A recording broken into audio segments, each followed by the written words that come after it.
Coucou YouTube, j'espère que tu vas bien. Alors aujourd'hui, on se retrouve pour la présentation du petit tarot des chats. C'est un tarot que j'ai reçu aujourd'hui et je me suis dit, au lieu de le découvrir seul, avec mon chat, je me suis dit pourquoi pas le découvrir avec toi. Donc, alors déjà la boîte est un petit peu holographique. J'espère que tu verras à la lumière, à la caméra, pardon. Voilà. Donc la boîte est plutôt originale, je trouve.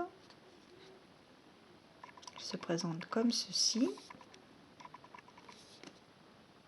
Voilà, avec un dos et hop là, un aperçu de quelques cartes.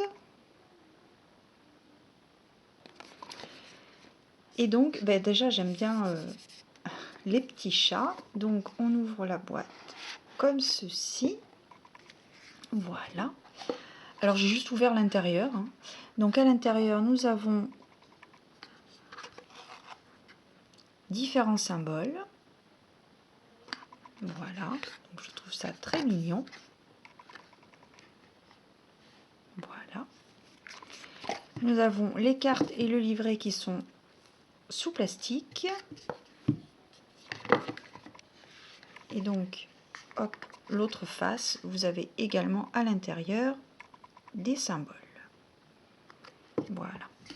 Donc, je vais enlever le plastique et on va découvrir ensemble ce tarot. Ce nouveau tarot qui, semble-t-il, est une nouveauté aux éditions Très Daniel, que je remercie d'ailleurs de leur gentillesse pour me l'avoir envoyé. Donc, nous avons un livret.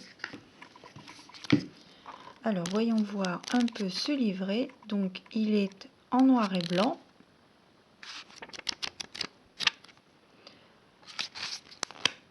Hop. Donc, nous avons les mentions administratives. Ça faisait longtemps, hein, à l'ancienne. À l'ancienne, c'est comme ça que je faisais mes vidéos avant. Donc, nous avons les mentions administratives obligatoires, comme d'habitude. Donc, c'est un oracle, un tarot, pardon. Alors, l'original est sorti en 2019 et donc la version française aux éditions Médicis, donc du groupe Très Daniel, est de 2021.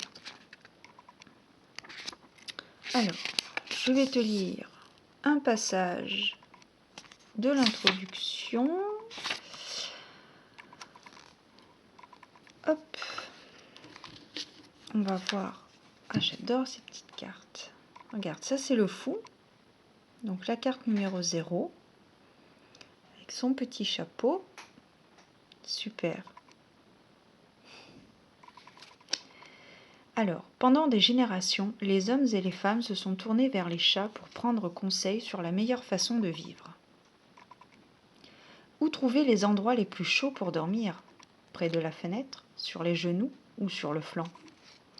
À quel moment donner un coup de patte dans la gamelle? Le matin? Les chats semblent avoir réponse à tout. Rien d'étonnant à ce que les Égyptiens les aient jadis vénérés, ainsi qu'en atteste le sphinx, mi-homme, mi-lion.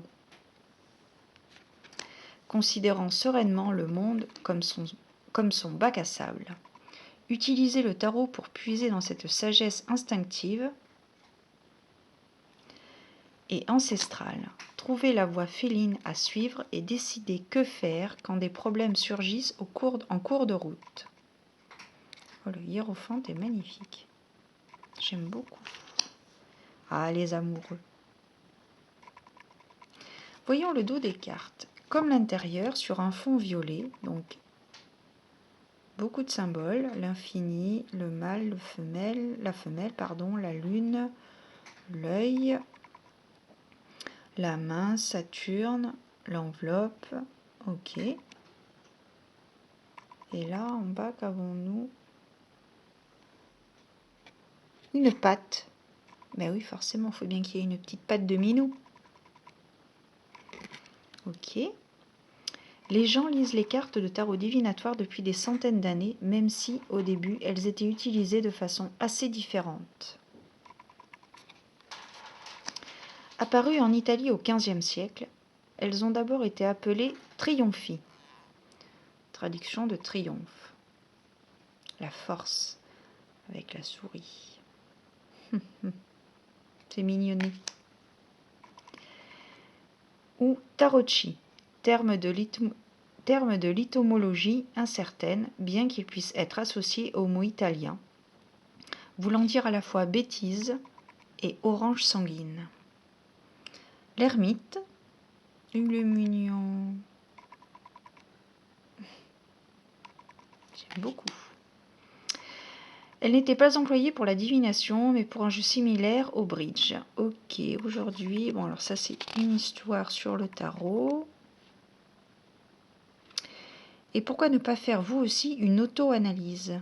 Tout ce dont vous avez besoin est ici. Vous avez toutes les cartes en main. Si vous avez vraiment de la chance, un chat est même installé sur vos genoux. C'est une excellente journée. Alors commençons. La justice.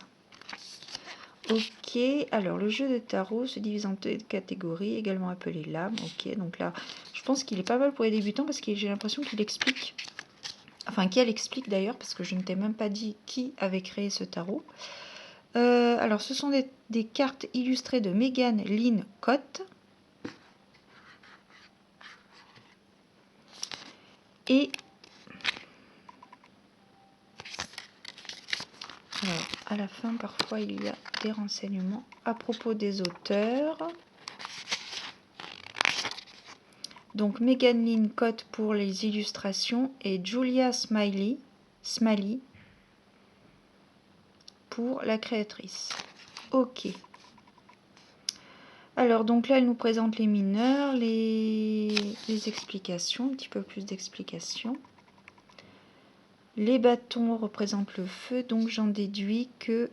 Ok, d'accord. Donc en fait, chaque famille est représentée par un symbole.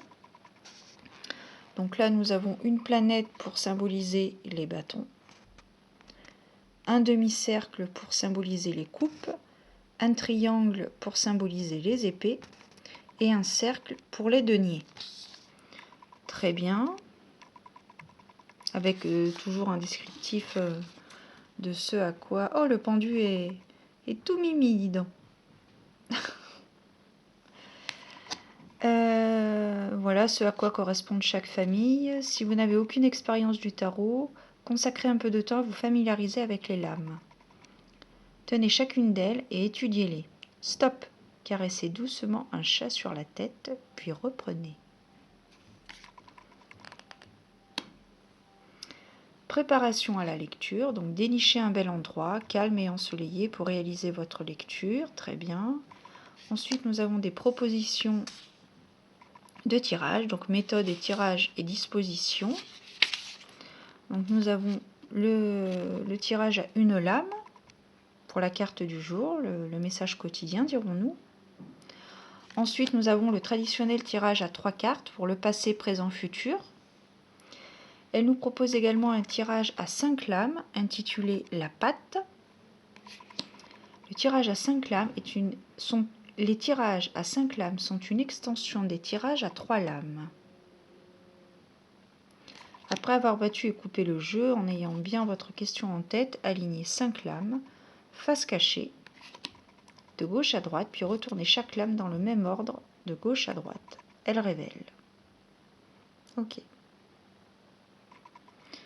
Il a un peu d'un bon point, ce petit chat, dit Raymond. Dites donc, on mange bien à la maison. Alors ensuite, nous avons une autre proposition de tirage, donc la croix celtique. Et ici, elle l'appelle le pain de viande.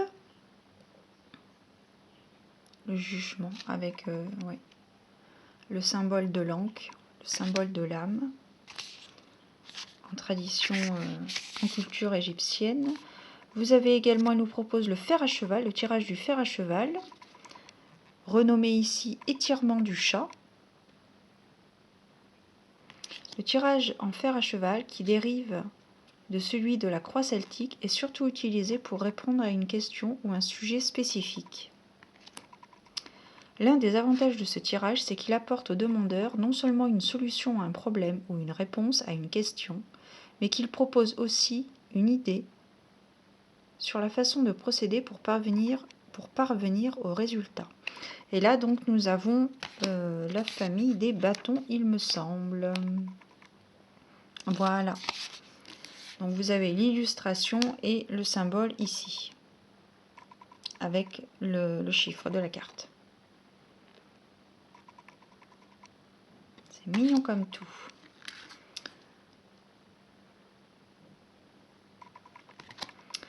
Alors, ensuite, nous avons encore... ça, c'est pas mal, hein, on a plein de propositions de tirage. Nous avons le tirage du mandala, renommé la caresse sur le ventre. Donc là, le 3 de bâton. Le 4, pardon, de bâton. Le tirage en mandala comprend 9 lames, impliquant la voie spirituelle du demandeur et offrant une possibilité d'introspection. C'est mignon. Il peut apporter un aperçu de la place du demandeur dans l'univers et de sa relation avec lui, ou bien répondre à des questions telles que « Qu'est-ce qui me rendra heureux ?» Ok, et ensuite, le tirage de l'arbre de vie. Donc je te disais qu'avec ce tirage, les lames sont disposées en forme d'arbre. Un cercle de lames entourant le tronc. Les chats ne doivent pas essayer de grimper sur cet arbre, car ce n'en est pas un vrai. Il n'est qu'en 2 dimensions. Ok, et on a toujours une illustration du tirage. Ok, très bien. Et enfin la lecture. Donc là, elle nous explique que les descriptions des tirages mettent en évidence la signification d'une lame donnée dans un tirage spécifique. Quelques recommandations à faire pour la lecture. Et enfin, les arcanes majeurs.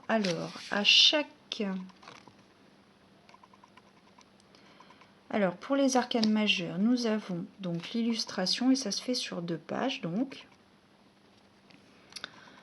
La description, comme un chat contraint de porter ses vêtements. Ok, donc en fait, c'est une synthèse de l'illustration, et bien sûr du fou,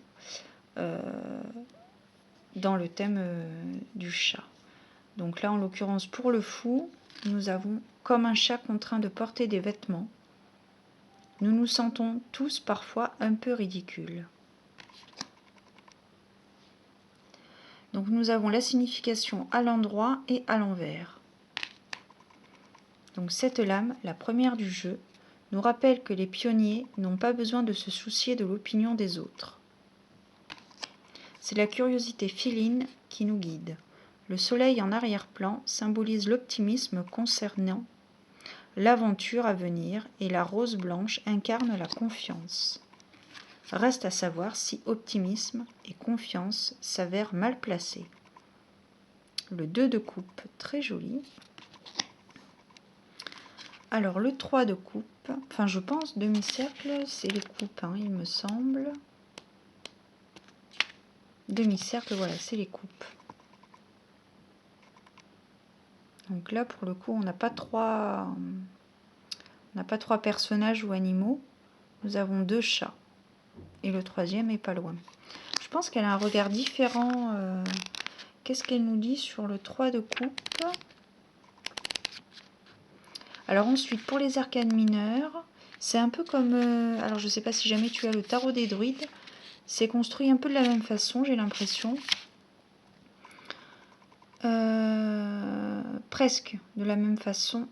Nous avons une demi-page en fait sur chaque arcane mineur, avec toujours la signification à l'endroit et à l'envers. Et là donc nous avons le 3 de coupe. Donc le 3 de coupe,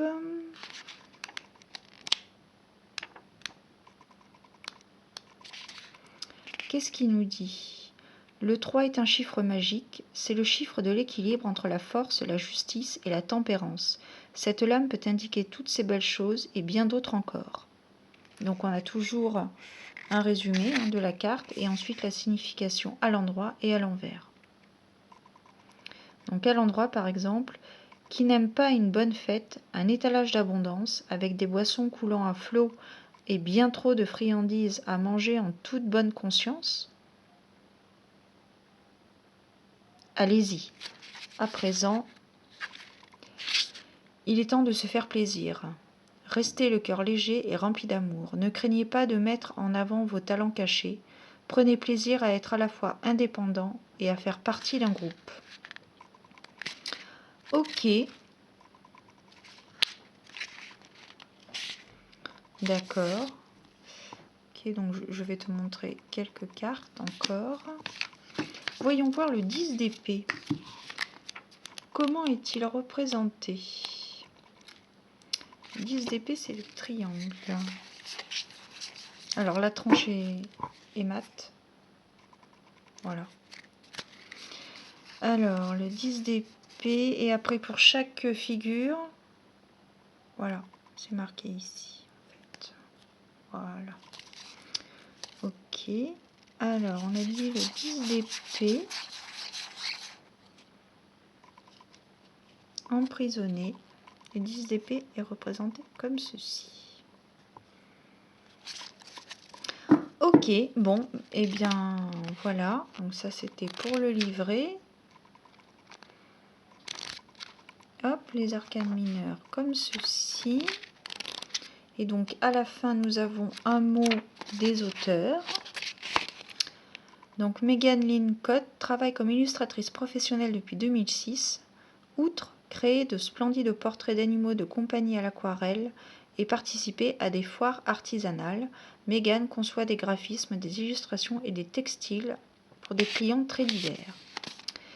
Et concernant la créatrice donc de ce tarot, auteure et éditrice lauréate d'un prix national, Julia Smiley est titulaire d'un MFA, Master of Fine Arts, équivalent d'un master en beaux-arts, en écriture créative de l'université Antioche.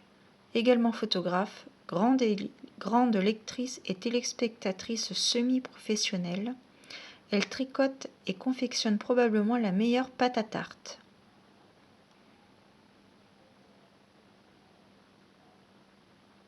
D'accord.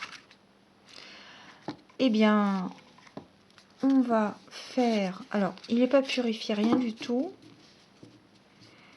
Je vais les mélanger. Et puis, tu vas pouvoir choisir. Comme d'habitude, on va faire un choix de 3 cartes. Et je te lirai donc le message du livret pour que tu te rendes compte un peu du regard que l'auteur se fait par rapport à sa création. Donc, le petit tarot des chats. À tout de suite. Donc, me revoilà après avoir mélangé le jeu. Donc, bien évidemment, comme le thème est le miaou, tu vas avoir le choix entre 3 chats. Nous avons dans un premier temps le chat qui porte chance. On va l'appeler le chat bleu. Nous avons également un chat d'hiver qui est bien dormitouflé dans son bonnet et son écharpe. Et enfin, nous avons un chat kawaii qui, accessoirement, est une tirelire. Voilà. Donc, je te laisse choisir entre ces 3 chats. Voilà. Et pendant ce temps, je vais mélanger les cartes et on va voir lesquelles cartes ressortent et quel message dois-tu entendre ici et maintenant. Alors, pour les personnes... un peu trop de cartes. Donc, pour les personnes qui choisiront le chat bleu, quel message doit leur être transmis ici et maintenant? Alors, comme tu peux le voir, ce sont des cartes qui se mélangent relativement facilement.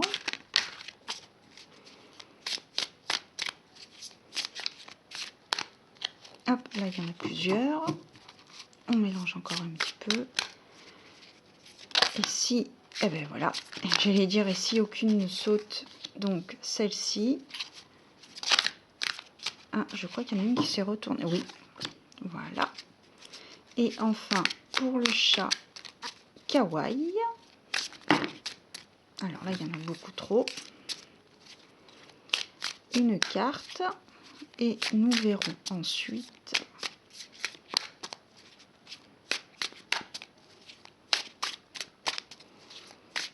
Hop.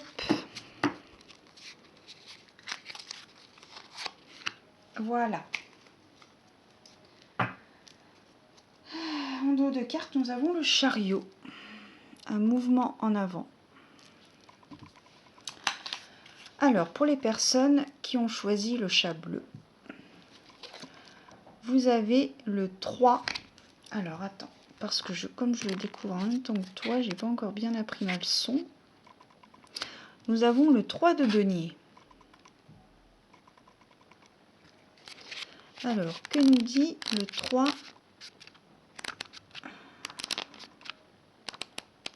de denier?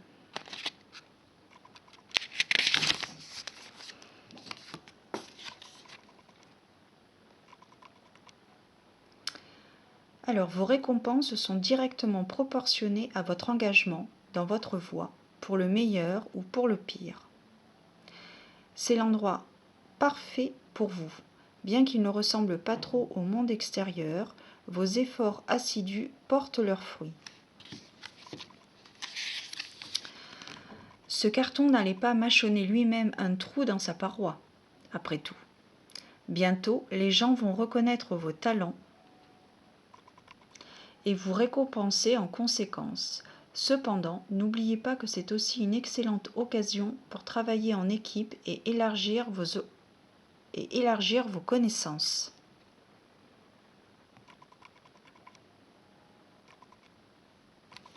Très bien. Ensuite, pour les personnes qui ont choisi donc le chat emmitouflé dans son bonnet et sa petite écharpe, vous avez le cavalier d'épée. Joliment illustré. Alors, le cavalier d'épée, que nous dit-il ?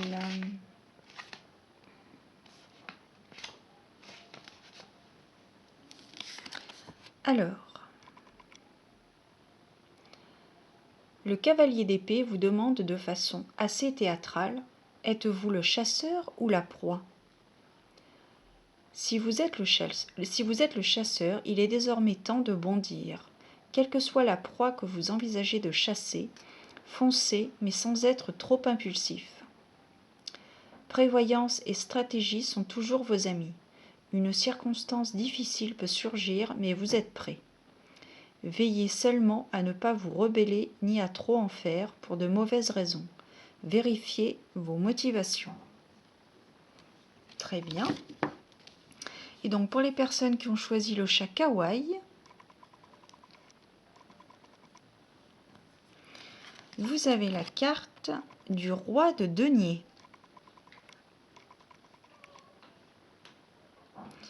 Oui, attends Pépette, 2 minutes, je termine. Chaque chose en son temps, un temps pour chaque chose. Alors, le roi de denier, que nous dit-il ?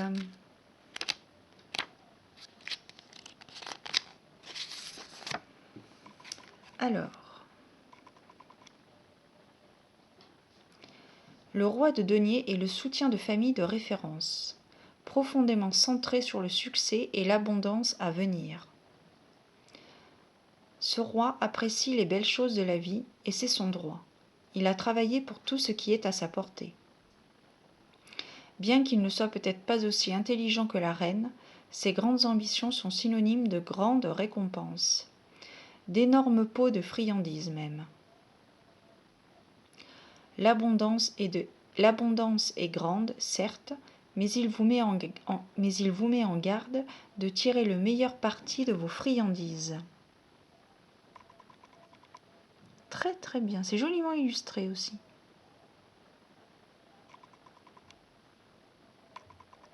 Très joli. Eh bien écoute, j'espère que cette présentation t'aura plu. N'hésite pas à mettre un petit pouce bleu si cette vidéo t'a intéressé, qu'elle t'a convenu. Tu peux également laisser un commentaire, ça fera un instant d'échange.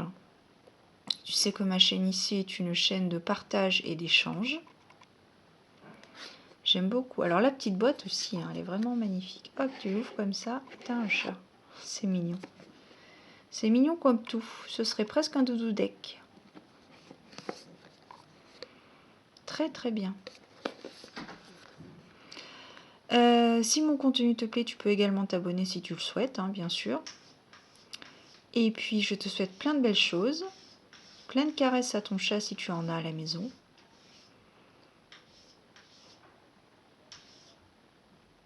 Et puis, je vais aller m'occuper de mon chat parce que elle demande assistance.